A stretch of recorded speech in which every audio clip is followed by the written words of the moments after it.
Hello, we are really happy that we could welcome here Professor Lee at Ji.hlava Documentary Film Festival and ask him 3 questions. Sure.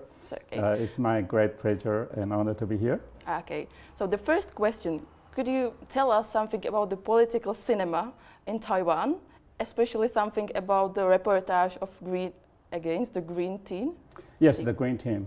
The Green Team actually started their reportage in around 1984 when there was a level incidents that happened that actually the major news reports in television and the newspaper doesn't really report those kind of minor levels incidents. So they decided that it's very important for this type of message to be out so that the popularity would know about this. So that starts the Green Team, and there actually sides with the labor movement and the women's movement or the anti-government movement, make them the first political major political film movement or force in Taiwan.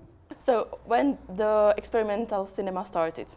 The experimental cinema started in Taiwan in around 1963 or 64, when there's a magazine called Theater Magazine that started to introduce American experimental or underground film movements in Taiwan, and they themselves start to make experimental films at the time. And then in the 70s, a new young generation start to make experimental film again, and the most of the filmmakers that makes experimental film in the 80s were studying filmmaking in America.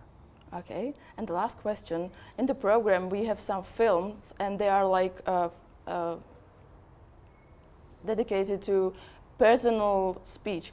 When did it start? It was almost the end of the 20th century that many younger generation filmmakers feel that the documentary should not be limited to be on the social or important political issues. They think that personal issues also very important. That's why they start to make a very personal documentary at the end of the 20th century. Okay, thank you. You are very welcome.